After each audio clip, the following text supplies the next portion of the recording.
এতিয়ালৈকে কমেও আমাৰ 7টা নিৰ্বাচনী কাৰ্যালয় বিজেপি কৰ্মীবিলাকে ভাঙি দিছে। মই আপোনালোকৰ আগত কেইটামান ঘটনা কোনদিনা কি ঘটনা ঘটিছিলে এই সম্পৰ্কে আপোনালোকক সংক্ষেপে জনাব খুজিছোঁ। 24 অক্টোবৰ 2021 তাৰিখ পানীদিহিং পঞ্চায়তৰ 1 নং উদয়পুৰত ৰাইজৰ দলৰ কাৰ্যালয় আৰু ৰাইজৰ দলৰ কাৰ্যালয়টোৰ মালিক যাৰ ঘৰত আমি কাৰ্যালয়টো নিৰ্মাণ কৰিছোঁ সেই কাৰ্যালয়টোৰ মালিকৰ ওপৰত আক্ৰমণ কৰি বিজেপিৰ আছিক আলী নামৰ এগৰাকী পালি নেতাই এইটো যোৱা 24 অক্টোবৰত হৈছে। এইটো পানীদিহিং পঞ্চায়তৰ 1 নং উদয়পুৰত 24 অক্টোবৰ দিনাই পুৱা 7:30 বজাত সুমনি গাঁৱৰ নাওজান তিনিআলি ৰাইজৰ দলৰ মন্টু কাৰ্ডম তেখেতক মৃত্যুৰ ভাবুকি প্ৰদান কৰে মন্টু কাৰ্ডমক আৰু তেখেতক সেই ঠাই এৰি যাবৰ কাৰণে সুমনি গাঁও নাওজান যিটো অঞ্চল সেই অঞ্চলটো এৰি গৈ তেওঁক থাওৰা বিধানসভা সমষ্টিত ত্যাগ কৰিবৰ কাৰণে নিছে। সুমনি গাঁৱত প্ৰৱেশ নকৰিবলৈ ভাবুকি দিয়ে আৰু এই কাম কৰে TMPK প্ৰফুল্ল পেগু নামৰ এজন নেতাই। TMPK প্ৰফুল্ল পেগু নামৰ নেতাজনে কাৰ্যালয়লৈ আহি আমাৰ মন্টু কাৰ্ডম নামৰ যিজন ছাত্ৰ মুক্তি সংগ্ৰাম সমিতিৰ নেতা তেখেতক আক্ৰমণ কৰে, তেখেতক গালি গালাজ কৰে আৰু তেখেতক সেই ঠাইত ত্যাগ কৰিবৰ কাৰণে আৰু নিৰ্বাচন পৰ্যন্ত তাত নাথাকিবৰ কাৰণে ভাবুকি প্ৰদান কৰে আৰু অন্যথা তেওঁক হত্যাৰ ভাবুকি প্ৰদান কৰে। 21 অক্টোবৰত গোহাঁইপুখুৰী পঞ্চায়তৰ লাইবিলত ৰাইজৰ দলৰ নিৰ্বাচনী কাৰ্যালয় মুকলি কৰিবলৈ আকাশ দলৰ নেতৃত্বত যোৱা এটা দলক ৰাইজৰ দলৰ এটা দলক আকাশ দলৰ নেতৃত্বত যোৱা TMPK আৰু MMK 100জনীয়া দলে শাৰীৰিকভাৱে মাৰপিট কৰে আৰু তাত প্ৰচাৰ নচলাবলৈ ভাবুকি প্ৰদান কৰে। তাৰপাছত আকাশ দলে উঠি যোৱা যিখন গাড়ী আছিলে সেই গাড়ীখনৰ ওপৰত আক্ৰমণ কৰে আৰু গাড়ীৰ ওপৰত আক্ৰমণ কৰি গাড়ীখনক যথেষ্ট পৰিমাণে গাড়ীখনৰ ওপৰত আক্ৰমণ কৰি গাড়ীখন মানে ভাঙি দিয়ে, যথেষ্ট পৰিমাণে গ্লাছ ভাঙি দিয়ে। আনহাতে 19 অক্টোবৰ পশ্চিম পানীদিহিং পঞ্চায়তৰ প্ৰচাৰ চলাই থকা আমাৰ দলৰ কৰ্মীসকলক TMPK MMKৰ কৰ্মীয়ে বল প্ৰয়োগ কৰি উঠাই লৈ যায় আৰু এখন সভাত দাবী ধমকি দিয়ে, প্ৰায় মানে অপহৰণ কৰি লৈ যায়। তেওঁলোকক আমাৰ কৰ্মীসকলক অপহৰণ কৰি লৈ যায় আৰু TMPKৰ এখন চোতালত বহি TMPKৰ কিছুমান মানুহ প্ৰায় 100জন মানুহকে তেওঁলোকক দাবী ধমকি দিয়ে আৰু তাৰ পৰা আঁতৰি যাবৰ কাৰণে কয়। কৃষ্ণ কামান নামৰ আমাৰ ৰাইজৰ দলৰ এজন কৰ্মীক সেইদিনা প্ৰচণ্ডভাৱে মাৰপিট কৰে। আনহাতে 24 অক্টোবৰতে নাঙলমৰা নামৰ যিটো আমাৰ পঞ্চায়ত নঙলা নামৰ যিটো পঞ্চায়ত সেই পঞ্চায়তত দুটাকৈ ৰাইজৰ দলৰ কাৰ্যালয় বিজেপি কৰ্মী আৰু সুশান্ত বৰগোহাঁইৰ সমৰ্থকে ভাঙি পেলায়। এই আটাইবিলাক কথা আমি এতিয়ালৈকে নিৰ্বাচন আয়োগক জনাই দিছোঁ। আনহাতে TMPKৰ শিৱসাগৰ জিলা সমিতিৰ সভাপতি ললিত পাংগিনে কেইবাদিনো ফোন আৰু প্ৰত্যক্ষভাৱে আমাৰ কেইবাজনো কৰ্মীক হত্যাৰ ভাবুকি প্ৰদান কৰিছে আৰু কেইবাজনকো এতিয়ালৈকে তেওঁ মাৰপিট কৰিছে, শাৰীৰিকভাৱে অপদস্থ কৰিছে। মুঠতে আমি আপোনালোকক এতিয়ালৈকে প্ৰায় 8টা ঘটনাৰ বিৱৰণ দাঙি ধৰিলোঁ। এতিয়ালৈকে বিজেপিৰ কৰ্মীবিলাকে বিশেষভাৱে 1 নম্বৰ মিচিং অধ্যুষিত অঞ্চলত পানীদিহিং আৰু পশ্চিম পানীদিহিং পঞ্চায়ত দুটা ৰনোজ পেগুৰ ভুৱন পেগু বিধায়ক ভুৱন পেগুৰ নেতৃত্বত এই আক্ৰমণৰ ঘটনাবিলাক সংঘটিত কৰিছে আৰু তাৰ কৰ্মীসকলে স্থানীয় কৰ্মীসকলে আমাক জনাইছে যে ভুৱন পেগুৱে TMPKৰ যিসকল নেতৃবৰ্গ বিভিন্ন ঠাইৰ পৰা অসমৰ বিভিন্ন ঠাইৰ পৰা বিজেপিৰ হৈ প্ৰচাৰ চলাবলৈ আহিছে। আপোনালোকে জানি আচৰিত হ'ব যে সেই পানীদিহিং অঞ্চল আৰু পশ্চিম পানীদিহিং অঞ্চলত বিজেপিৰ বেনাৰ আৰু TMPKৰ বেনাৰ একেলগতে বান্ধি থোৱা হৈছে। ব্যাপক ৰূপত বিজেপি আৰু TMPকে একেলগতে প্ৰচাৰ কৰিছে। অসমৰ ইতিহাসত চাগে এটা জনগোষ্ঠীয় বা জনজাতীয় বা এটা জাতীয় সংগঠনে এনেকৈ এটা ৰাইজৰ এনেকৈ এটা ৰাজনৈতিক দলৰকৈ ভেৰুঙীয়া গুণ্ডাৰ নিচিনাকৈ কাম কৰাৰ ঘটনা এই প্ৰথম ঘটিবলৈ পোৱা আমি দেখিবলৈ পাইছোঁ।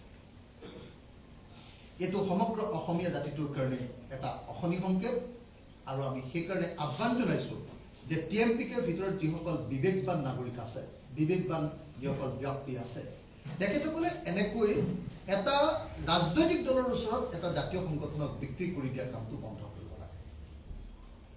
তেখেতসকলে এই সম্পৰ্কে ব্যৱস্থা গ্ৰহণ কৰিব লাগে। দ্বিতীয়তে, আপোনালোকে নিশ্চয় দেখিছে যে সমগ্ৰ থাওৰা বিধানসভা সমষ্টিত ৰাইজৰ দলৰ যিমানবিলাক বেনাৰ পোষ্টাৰ লগোৱা হৈছে, এফালৰ পৰা বিজেপি কৰ্মীবিলাকে ৰাতি ৰাতি ফালি দিয়া আমি দেখিবলৈ পাইছোঁ। আজি পোষ্টাৰ লগালে, কাইলৈ ৰাতিপুৱা পোষ্টাৰখন নাথাকে, তাত কেৱল ফালি থকা তলৰ পোষ্টাৰখন দেখিবলৈ পোৱা গৈছে। এনেকৈ ব্যাপক ৰূপত এই কাম কৰা দেখা গৈছে। আনহাতে মৃদুল ফুকন নামৰ এজন চালফা, আপোনালোকে জানে কুখ্যাত চালফা আছে ইয়াতে, যিজনক আমাৰ পৰাগ দাস হত্যাকাণ্ডৰ অভিযুক্ত ৰূপে অভিযোগ উঠিছিলে। মৃদুল ফুকন নামৰ চালফাজনে, কুখ্যাত চালফাজনে ৰাইজৰ দলৰ অনেক কৰ্মীক ভাবুকি প্ৰদান কৰিছে আৰু অনেক কৰ্মীক হত্যাৰ ভাবুকি দিছে। গতিকে দেখা গৈছে যে এফালেদি TMPK, বিধায়ক ফুকন পেগু, বিজেপি দলৰ কৰ্মীসকল, সুশান্ত বৰগোহাঁই ঘনিষ্ঠ ব্যক্তিসকল, আৰু এটা কথা ক'বলৈ পাহৰি গৈছোঁ, একেবাৰে ডিমৌ টাউনৰ ভিতৰত যোৱা দুদিনৰ আগত আপোনালোকে জানে যে আমাৰ কেন্দ্ৰীয় কমিটিৰ সম্পাদিকা বন্দনা কৌশিক বৰদলৈ প্ৰাণে মৰাৰ ভাবুকি প্ৰদান কৰিছিল, আৰু এই সম্পৰ্কে আমি ইতিমধ্যে থানাত গোচৰো দিছোঁ। কিন্তু পুলিচক বাৰম্বাৰ জনাই থকাৰ পাছতো এতিয়ালৈকে কোনো ধৰণৰ ব্যৱস্থা গ্ৰহণ কৰা নাই। আনহাতে নিৰ্বাচন আয়োগকো এই সম্পৰ্কে আমি জানিবলৈ দিছোঁ, কিন্তু দুৰ্ভাগ্যৰ কথা যে নিৰ্বাচন আয়োগে এতিয়ালৈকে এইবিলাক বিষয়ৰ ওপৰত কোনো ধৰণৰ ব্যৱস্থা গ্ৰহণ কৰা নাই। আনহাতে TMPKৰ ভিতৰৰ পৰা আমাক এটা খবৰ দিয়া হৈছে, খুব গোপনীয় বুলি এটা খবৰ দিয়া হৈছে। খবৰটো কি আছে, আপোনালোকে অনতিপলমে আলোচনা কৰক মিচিং এলেকাবিলাকত ধেমাজি, জোনাই, ঢকুৱা, মাজুলী, কুগামুখ, অন্যান্য এলেকাৰ TMPKৰ ল'ৰাবিলাকে গৈ বিজেপি দলৰ বাহিৰে অন্য দলত যোৱা মানুহবিলাকক ভোটৰ দিনা ভোটদান নকৰিবলৈ ভাবুকি প্ৰদান কৰিছে, আৰু সিহঁতক প্ৰকৃত ভোটাৰক ভোটদান কৰিবলৈ নিদি উপৰোক্ত দিনা TMPK সংগঠনৰ ল'ৰাবিলাকে বলপূৰ্বকভাৱে ভোটদান কৰিবলৈ প্ৰস্তুতি কৰিছে। তাৰ বাবে প্ৰত্যেকখন মিচিং গাঁৱত 200জনকৈ TMPK ল'ৰাক গোটাই ৰাখিছে। সেয়েহে আপোনালোকে কি ব্যৱস্থা গ্ৰহণ কৰিব পাৰে সেই ব্যৱস্থা গ্ৰহণ কৰক। TMPKৰ কিছু সংখ্যক সদস্যই, যিহেতু মিচিং জনজাতিৰ মাজত আমাৰ যথেষ্ট সংখ্যক শুভাকাংক্ষী আছে, TMPKৰ সদস্যৰ পিনৰ পৰা আমাক জনোৱা হৈছে যে পশ্চিম পানীদিহিং আৰু পানীদিহিং আৰু আন যিবিলাক মিচিং অধ্যুষিত অঞ্চল, সেই মিচিং অধ্যুষিত অঞ্চলবিলাকত ৰিগিং কৰিবৰ কাৰণে সকলো ব্যৱস্থা গ্ৰহণ কৰা। এই সম্পৰ্কে আমি অচিৰে নিৰ্বাচন আয়োগক আমি অভিযোগ দাখিল কৰি আপত্তি দাখিল কৰিম। গতিকে অনতি বিলম্বে আমি চৰকাৰৰ ওচৰত দাবী জনাইছোঁ আৰু নিৰ্বাচন আয়োগৰ ওচৰত দাবী জনাইছোঁ যে অনতি বিলম্বে সেইবিলাক অঞ্চলত যাতে ৰেগিং হ'ব নোৱাৰে তাৰ কাৰণে কঠোৰ ব্যৱস্থা গ্ৰহণ কৰক, অধিক নিৰাপত্তাৰক্ষী বিতায়ন কৰক, আৰু ভোটৰ দিনা অৰ্থাৎ 30 তাৰিখৰ দিনা যাতে কেতিয়াও এনেকুৱা ঘটনা সংঘটিত হ'ব নোৱাৰে, গণতন্ত্ৰৰ ওপৰত যাতে কলা ছাই আনিব নোৱাৰে, তাৰ ব্যৱস্থা গ্ৰহণ কৰিবৰ কাৰণে আমি নিৰ্বাচন আয়োগৰ ওচৰত আহ্বান জনাইছোঁ, অনুৰোধ জনাইছোঁ আৰু দাবী উত্থাপন কৰিছোঁ। এই গোটেই ঘটনাবিলাক সম্পৰ্কে মই এতিয়ালৈকে অসমৰ মুখ্যমন্ত্ৰী কমেও 6টা দিন অৱগত কৰিছোঁ। কমেও 6টা দিন, আপোনালোকে মোৰ মোবাইলটো চালে দেখিবলৈ পাব, মই 6টা দিন এতিয়ালৈকে তেখেতক এই আটাইবিলাক খবৰ ডেইলি বেচিছত মই দি আছোঁ। অসমৰ মুখ্যমন্ত্ৰী মই অসমৰ মুখ্যমন্ত্ৰীক বাৰম্বাৰ কৈছিলোঁ যে আমি বিষয়টো বেছি ৰাজহুৱা কৰিব খোজা নাই। আমি বিচাৰি আছোঁ যে আপোনালোকে এই কাম বন্ধ কৰক, নহ'লে কিন্তু আমি ৰাজহুৱা কৰিবলৈ বাধ্য হ'ম। আৰু সেইকাৰণে আমি বেছি কেছ মোকৰ্দমালৈও যাব খোজা নাছিলোঁ। আমি ভাবিছিলোঁ যে মুখ্যমন্ত্ৰীক জনোৱাৰ পাছত নিশ্চয় তেওঁ এই কামবিলাকত ৰেষ্ট্ৰেইন কৰিব বিজেপি কৰ্মীবিলাক। কিন্তু দুৰ্ভাগ্যৰ কথা, মুখ্যমন্ত্ৰীয়ে সদায় মোক তাৰ উত্তৰ দিছে, কিন্তু কোনোদিনেই তাৰ ওপৰত একশ্যন গ্ৰহণ কৰি কেতিয়াও তেনেকুৱা ধৰণৰ আক্ৰমণৰ ঘটনা বা হিংসাত্মক ঘটনাক বাধা প্ৰদান কৰা নাই। আগদিনা মই খবৰটো দিছোঁ, পিছদিনা আকৌ আক্ৰমণৰ ঘটনা ঘটিছে, পিছদিনা আকৌ খবৰ দিছোঁ, তাৰ পিছদিনা আকৌ আক্ৰমণৰ ঘটনা সংঘটিত হৈছে। গতিকে এই কথাতে প্ৰমাণ কৰিছে যে বিজেপি দলে পৰিকল্পিতভাৱে আৰু হয়তো মুখ্যমন্ত্ৰীৰ নিৰ্দেশতে বা বিজেপি দলৰ সভাপতিজনৰ নিৰ্দেশতে আৰু হয়তো প্ৰাৰ্থী সুশান্ত বৰগোহাঁইৰ নিৰ্দেশতে এনেকৈ পৰিকল্পিতভাৱে আমাৰ ৰাইজৰ দলৰ কৰ্মীসকলৰ ওপৰত আক্ৰমণ নমাই অনা হৈছে। আপোনালোকে নিজে সকলোৱে দেখিছে যে থাওৰা বিধানসভা সমষ্টিত বিজেপিয়ে নিৰ্বাচন খেলিব খুজিছে ভয় আৰু ভাবুকি প্ৰদান। থাওৰা বিধানসভা সমষ্টিত বিজেপিয়ে নিৰ্বাচন খেলিব খুজিছে প্ৰলোভন দি। থাওৰা বিধানসভা সমষ্টিত বিজেপিয়ে নিৰ্বাচন খেলিব খুজিছে টকা খৰচ কৰি, ধন খৰচ কৰি, ধন বিলাই লৈ তেওঁলোকে ইলেকশ্যন খেলিব খুজিছে। তিনিটা ব্যৱস্থাৰে বিজেপি দলে থাওৰা বিধানসভা সমষ্টিত নিৰ্বাচন খেলা আমি দেখিবলৈ পাইছোঁ। মই যিহেতু থাওৰা বিধানসভা সমষ্টিত বেছি সময় আছোঁ, গতিকে ইয়াৰ সম্পৰ্কে মই বেছি ভালকৈ জানো।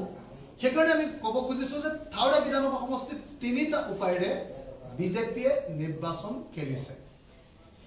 এক, ভয় ভাবুকি আৰু হিংসাত্মক কাৰ্য। দুই, ব্যাপক ৰূপত প্ৰলোভন। মুখ্যমন্ত্ৰীয়ে নিজে বিভিন্ন ধৰণৰ প্ৰলোভন দিছে আৰু বাকীবিলাকৰ কথা নকওঁৱে। আৰু ৩ নম্বৰ, তেওঁলোকে ব্যাপক ৰূপত টকা বিলাইছে, নগদ টকা বিলাইছে। এই তিনিটা কামৰ জৰিয়তে বিজেপি দলে অন্ততঃ থাওৰা বিধানসভা সমষ্টিত নিৰ্বাচন খেলা আমি দেখিবলৈ পাইছোঁ। এখন নতুন চৰকাৰ আৰু কৈ থাকে যে অসমৰ ইতিহাসৰে বোলে আটাইতকৈ জনপ্ৰিয় মুখ্যমন্ত্ৰী, আৰু কৈ থাকে বোলে পৃথিৱীৰ ভিতৰতে আটাইতকৈ ডাঙৰ ৰাজনৈতিক দল। পৃথিৱীৰ ভিতৰত আটাইতকৈ ডাঙৰ ৰাজনৈতিক দল বিজেপি। তেওঁলোকৰ মতে স্বয়ম্ভু পাৰ্টীটো তেওঁলোকে নিজে কয় যে ৪২ লাখ সদস্য আছে আৰু অসমত আৰু গোটেই পৃথিৱীৰ ভিতৰত বোলে আটাইতকৈ ডাঙৰ ৰাজনৈতিক দল। সেই ৰাজনৈতিক দলটোৱে পৃথিৱীৰ আটাইতকৈ সৰু ৰাজনৈতিক দল ৰাইজৰ দলৰ ওচৰত এনেকুৱা আক্ৰমণ নমায়। আজি ৰাইজৰ দললৈ ভীতিগ্ৰস্ত হৈ, ৰাইজৰ দলক ভয় কৰি এনেকৈ আক্ৰমণ কৰিছে, হিংসাত্মক আক্ৰমণ। ৰাইজক প্ৰলোভন দিছে, ইটোৰ পিছত সিটো বস্তু দিয়াৰ, ইটোৰ পিছত সিটো আঁচনি ঘোষণা কৰাৰ, ইটোৰ পিছত সিটো ডাইৰেক্টলি বস্তু দিয়াৰ কথা ঘোষণা কৰিছে। আৰু ৩ নম্বৰ কথাটো হ'ল যে তেওঁলোকে নগদ ধন বিতৰণ কৰা আমি সকলো ঠাইতে দেখিছোঁ। বিশেষকৈ 2টা অঞ্চলত নগদ ধন বিতৰণ কৰা দেখা গৈছে। ১ নম্বৰ, চাহ শ্ৰমিক অধ্যুষিত অঞ্চলবিলাকত, আৰু দ্বিতীয়টো হ'ল নদীৰ পাৰবিলাকত, ব্ৰহ্মপুত্ৰ নদীৰ ওচৰে পাজৰৰ অঞ্চলবিলাক। এই 2টা অঞ্চলত পোনপটীয়াকৈ বিজেপিয়ে নগদ ধন বিতৰণ কৰা আমি দেখিবলৈ পাইছোঁ। তো আমাৰ এনেকুৱা অনুমান হৈছে যে কেৱল থাওৰা বিধানসভা সমষ্টিতে কিজানি কমচে কম 50 কোটি টকা তেওঁলোকে খৰচ কৰিছে। আজি থাওৰা বিধানসভা সমষ্টিত মুখ্যমন্ত্ৰীয়ে 12খন সভা অনুষ্ঠিত কৰিছে। 12খন দেই। পৃথিৱীৰ ইতিহাসত চাগে কোনো মুখ্যমন্ত্ৰীয়ে আজিলৈকে উপ নিৰ্বাচনত এটা সমষ্টিত 12খন মিটিঙত ভাষণ নিদিয়ে।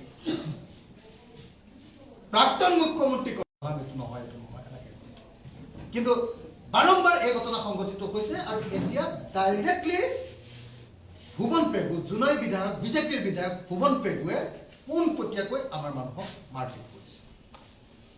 গতিকে মাত্ৰ 6 মাহ হৈ যোৱা আজিৰ দিনটোতো আক্ৰমণ কৰিছে, টকা বিলাইছে, প্ৰলোভন দিছে, সমস্ত শক্তিৰে পৃথিৱীৰ বোলে 1 নম্বৰ ডাঙৰ ৰাজনৈতিক দল সকলো মানুহ আহি ইয়াত বহি লৈছে।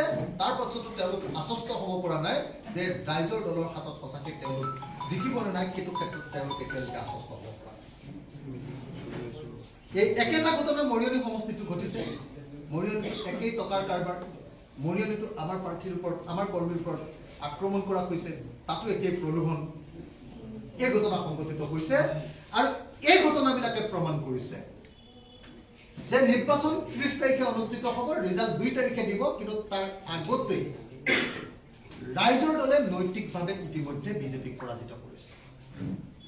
বিজেপি ইতিমধ্যে নৈতিকভাৱে পৰাজিত হৈছে আৰু নৈতিকভাৱে পৰাজিত হৈয়ে তেওঁলোকে এনেকৈ হিংসাত্মক কাৰ্যত লিপ্ত হৈছে।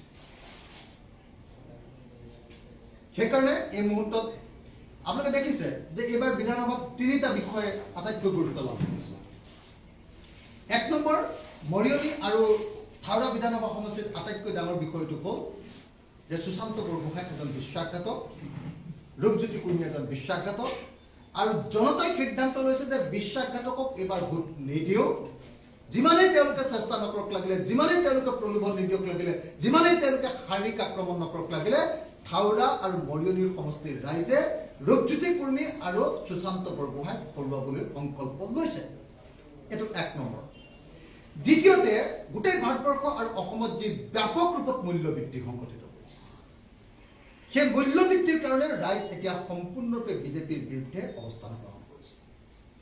মূল্যবৃদ্ধিৰ জালত থাকিব নোৱাৰি ৰাইজে এইবাৰ বিজেপিক শিক্ষা দিয়াৰ সিদ্ধান্ত গ্ৰহণ কৰিছে। মই সেইকাৰণে ক'ব খুজিছোঁ যে এই নিৰ্বাচনৰ এটা অত্যন্ত গুৰুত্বপূৰ্ণ বিষয় বা ইছ্যুৱে হ'ল মূল্যবৃদ্ধি। এই 2টা বিষয়ৰ ওপৰত নিৰ্বাচন অনুষ্ঠিত হৈছে। আৰু 3 নম্বৰ, থাওৰা বিধানসভা সমষ্টিৰ কাৰণে 3য় বিষয়টো হ'ল গো সুৰক্ষা আইন 2021। মই আপোনালোকক যোৱাবাৰ প্ৰেছ কনফাৰেন্সত কৈছিলোঁ যে আজি মুখ্যমন্ত্ৰীয়ে পানীদিহিং অঞ্চললৈ যাওঁতে গৰু বিক্ৰী কৰিব পাৰিব বুলি ঘোষণা দিব বুলি মই অনুমান কৰিছিলোঁ। মই যোৱাবাৰে আপোনালোকক আগজাননী দিছিলোঁ আৰু আজি মুখ্যমন্ত্ৰীৰ আপুনি ভাষণ শুনক। মই অলপ আগতে মোলৈ অকণমান এটা ভিডিঅ' পঠিয়াই দিছে, কাৰণ এই বিষয়টো আমি লাগি আছিলোঁ যে গো সুৰক্ষা আইনৰ জৰিয়তে আমাৰ খিলঞ্জীয়া মানুহৰ গৰু বিক্ৰী বন্ধ কৰাটো আমি কেতিয়াও নামানো, কেতিয়াও ক'বলৈ নিদিওঁ। তো এই বিষয়টোৰ ওপৰত যিহেতু লাগি আছিলোঁ, অলপ আগতে মোলৈ কোনোবাই অকণমান ভিডিঅ' পঠিয়াই দিছে। তাত মুখ্যমন্ত্ৰীয়ে স্পষ্ট ৰূপত কৈছে যে আমি গৰু বিক্ৰী বন্ধ কৰা নাই, আমিহে বোলে কোনোবাই অন্য কোনোবাইহে বোলে গৰু বিক্ৰী বন্ধ কৰিছে বুলি অপপ্ৰচাৰ কৰে। তেখেতে কৈছে যে গো সুৰক্ষা আইন এতিয়ালৈকে ৰাজ্যপালে চহী কৰা নাই, গতিকে ক'তনো আমি গৰু বিক্ৰী কৰিছোঁ। অথচ অসমৰ সকলো গৰু বজাৰ এতিয়া বন্ধ। অসমৰ কোনো ঠাইত এতিয়া গৰু বিক্ৰী কৰিব নোৱাৰে। 80,000 টকীয়া গৰু হাল এতিয়া 20,000 টকা দিবৰ কাৰণেও কোনো প্ৰস্তুত। মানুহে গৰু বিক্ৰী কৰিব নোৱাৰি বিয়া দিব পৰা নাই ছোৱালী, এনেকুৱা পৰিস্থিতিৰ সৃষ্টি হৈছে। অথচ মুখ্যমন্ত্ৰী এজনে একদম থিয় মিছা কথা কৈছে যে ক'ত অসমত গৰু বিক্ৰী বন্ধ হৈছে। অথচ হিন্দুত্ববাদ ৰক্ষা কৰিবলৈ গৈ, RSS আৰু বিজেপিৰ মতাদৰ্শক সমৰ্থন কৰিবলৈ গৈ তেওঁ নিজেই বিধানসভাত সেই দিনটোৰ পৰাই গৰু বিক্ৰী সম্পূৰ্ণ বন্ধ কৰা হৈছে বুলি ঘোষণা কৰিছে। আৰু এটা ইণ্টাৰেষ্টিং কথা, কেইদিনমানৰ আগতে সেই অঞ্চলৰ গোপালকসকলক মুখ্যমন্ত্ৰীয়ে আলোচনালৈ নিমন্ত্ৰণ কৰিছিলে আৰু আলোচনালৈ নিমন্ত্ৰণ কৰি তেওঁ আলোচনাৰ মাজৰ পৰাই DCলৈ ফোন কৰিছে, SPলৈ ফোন কৰিছে, কৈছে যে এই তাতে গৰু বিক্ৰী ৰাজবাই বজাৰখনত গৰু বিক্ৰী কৰিবলৈ অনুমতি দিব লাগে, সেইটো ডিষ্টাৰ্ব কৰিব নালাগে। অৰ্থাৎ মই আকৌ আগতে কৈছোঁ যে বিধানসভাত 3টা বিষয়ৰ ওপৰত এইবাৰ নিৰ্বাচন অনুষ্ঠিত হৈছে। এটা হ'ল মূল্যবোধৰ ৰাজনীতি থাকিব নে গাদ্দাৰ বিশ্বাসঘাতকক ভোট দিব, এই বিষয়টোক লৈ নিৰ্বাচন হৈছে। 2 নম্বৰ, মূল্যবৃদ্ধিৰ পক্ষত থাকিব নে মূল্যবৃদ্ধিৰ বিপক্ষে ৰাইজ থাকিব, এই বিষয়টোক লৈ ভোট হৈছে। আৰু 3 নম্বৰটো হৈছে যে খিলঞ্জীয়া অসমীয়া মানুহে গৰু বিক্ৰী কৰিব পাৰিব নে নোৱাৰিব, গো সুৰক্ষা আইনৰ বিৰুদ্ধে এইবাৰ নিৰ্বাচন অনুষ্ঠিত হৈছে। এই 3টা বিষয়ৰ ওপৰতে ইতিমধ্যে আমি দেখিবলৈ পাইছোঁ যে বিজেপি চৰকাৰ নতজানু হ'বলৈ বাধ্য হৈছে। বিজেপি চৰকাৰে ইতিমধ্যে জনতাৰ সন্মুখত আত্মসমৰ্পণ কৰিবলৈ, জনতাৰ সন্মুখত মূৰ দোৱাবলৈ বাধ্য হৈছে। আৰু সেইকাৰণে মই বাৰম্বাৰ কৈ আহিছোঁ আপোনালোকক যে ইতিমধ্যে থাওৰা আৰু মৰিয়নিত ৰাইজৰ দলৰ বিজয় সাব্যস্ত হৈছে। মই এই মুহূৰ্তত অসমৰ মুখ্যমন্ত্ৰীক অন্ততঃ এই বাক্যটো শুনিবলৈ অনুৰোধ কৰিছোঁ। মুখ্যমন্ত্ৰী মহোদয়, আপুনি নিজকে বহুত জনপ্ৰিয় বুলি ভাবি থাকে। মুখ্যমন্ত্ৰী মহোদয়, আপুনি গোটেই পৃথিৱীখন চলাই থাকো বুলি ভাবি থাকে কিন্তু দুৰ্ভাগ্যৰ কথা আপুনি আজিৰ দিনটোত থাউৰা আৰু মৰিয়নি বিধানসভা সমষ্টিত ইতিমধ্যে পৰাজিত হৈছে আৰু পৰাজয়ৰ ভয়ত আপুনি শক্তি বা হিংসা প্ৰয়োগ কৰিবলগীয়া হৈছে আপুনি টকাৰ ঢল হোৱাবলগীয়া হৈছে আপুনি পীযুষ হাজৰিকাক টকাৰ ভঁৰাল দি ইয়াক বহাই দিবলগীয়া হৈছে আৰু আপুনি প্ৰলোভনৰ ৰাজনীতি কৰিবলৈ বাধ্য হৈছে মুখ্যমন্ত্ৰী মহোদয় অৰ্থাৎ পৃথিৱীৰ আটাইতকৈ সৰু ৰাজনৈতিক দল ৰাইজৰ দল আৰু পৃথিৱীৰ আটাইতকৈ ডাঙৰ বিজেপি দল আটাইতকৈ ডাঙৰ ৰাজনৈতিক দল বিজেপি দলটো ৰাইজৰ দলৰ ওচৰত ইতিমধ্যে পৰাজিত হৈছে মুখ্যমন্ত্ৰী মহোদয় মই আশা কৰোঁ আপুনি এই বাক্যকেইটা এবাৰ শুনিব আৰু ভাবিব আৰু আপোনাৰ ৰাজনৈতিক ৰণনীতি ঠিক কৰিব ধন্যবাদ আজি মুখ্যমন্ত্ৰীয়ে কৈছে যে বিভিন্ন মঞ্চত একেলগে কৈ আছে যে ৰাইজৰ দলৰ ফালৰ বা আপুনি মাটিৰ পট্টা দিম বুলি কৈছে যিটো মন্ত্ৰী যোগেন মোহন বা মুখ্যমন্ত্ৰীৰ কাম সেইটো এক প্ৰকাৰ আপুনি মিথ্যাচাৰ সকলোকে কৈছে বুলি আচলতে প্ৰতিখন মঞ্চতে হয় মই একদম স্পষ্ট ৰূপত ঘোষণা কৰিছোঁ যে ৰাইজৰ দলৰ যদি বিধায়ক জিকে থাউৰাত যদি ৰাইজৰ দলৰ বিধায়ক জিকে তেতিয়াহ'লে থাউৰা বিধানসভা সমষ্টিৰ চৰকাৰী মাটি দখল কৰি থকা ভোগ দখল কৰি থকা প্ৰত্যেকজন খিলঞ্জীয়া মানুহক অহা 2 বছৰৰ ভিতৰত মাটিৰ পট্টা দিয়া হ'ব চৰকাৰী ভূমি কেনেকৈ মাটিৰ পট্টা দিয়ে এই কথা হিমন্ত বিশ্ব শৰ্মাই নাজানে চৰকাৰী ভূমি মাটিৰ পট্টা দিবৰ কাৰণে ল্যান্ড এডভাইজৰী কমিটি থাকে district land advisory committee land advisory কমিটিৰ চেয়াৰম্যান হ'ল ডিসি তেনেকৈ সাব ডিভিজন বিলাকত থাকে আৰু ল্যান্ড এডভাইজৰী কমিটিৰ মেম্বাৰ হ'ল এমএলএ জন নিজৰ সমষ্টিটোত কোন অঞ্চলবিলাকত আৰু কাক মাটিৰ পট্টা দিব সাধাৰণতে সেই পৰামৰ্শ এমএলএ জনে প্ৰদান কৰে গতিকে এমএলএ জনে ল্যান্ড এডভাইজৰী কমিটিত থলুৱা মানুহক খিলঞ্জীয়া মানুহক তেওঁলোকে ভোগ দখল কৰি থকা মাটিৰ পট্টা বা এলটমেণ্ট দিব পাৰে আবণ্টন পট্টা বুলি যাক কয় আবণ্টন পট্টা দিব পাৰে কেৱল আবণ্টন পট্টা